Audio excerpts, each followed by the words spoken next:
Well, what about the president's comment via Kellyanne Conway that he wants to meet very soon with Xi Jinping? Is that something that the markets are ingesting right now, or are they overlooking that? Well, there was a story today in the Journal, basically, alluding to the fact that trade talks are progressing. The market desperately wants something positive on the trade front, and for better or for worse, I think the president does too. My fear is that after all this, they agree to something that just to get an agreement.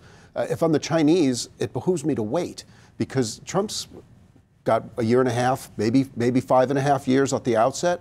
Xi's there forever, for the rest of his life. And so he's got a long game to play. And why give in? They don't really care about the short-term concerns the way our parties do. Just look at let's keep in mind what signals matter here. So the stock, my S&P 500 went up during the last shutdown, not because the government was shut down. That had absolutely nothing to do with it. It was because the Fed apparently changed its view, and we started hearing about patience was when perhaps no more rate hikes. That's what drove the market up in January. It's a different environment now. That is baked in, and but we've got other things coming.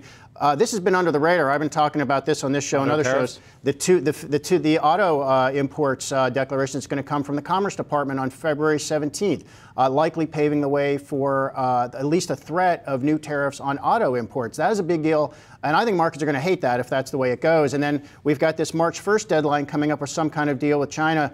I think clearly markets are anticipating some kind of resolution of that dispute. I think actually markets might be getting ahead of themselves on that one. I don't think it's the shutdown threat at all that's moving markets at this point. I think it's those other things. So when it comes to trade, then, as you said, there was that Journal story today, which is one of the main factors that seems to be propelling equities higher today. How do you strategize around the question of this trade deal, whether it's the auto tariffs or the March 1st deadline? Well, I think part of it is sector by sector, part of it is macro. Autos, you've got your own set of concerns, and in many ways they're independent of them. And so autos, I think you want to be a bit more cautious, because there's, I think, less hope built in and more fear built in.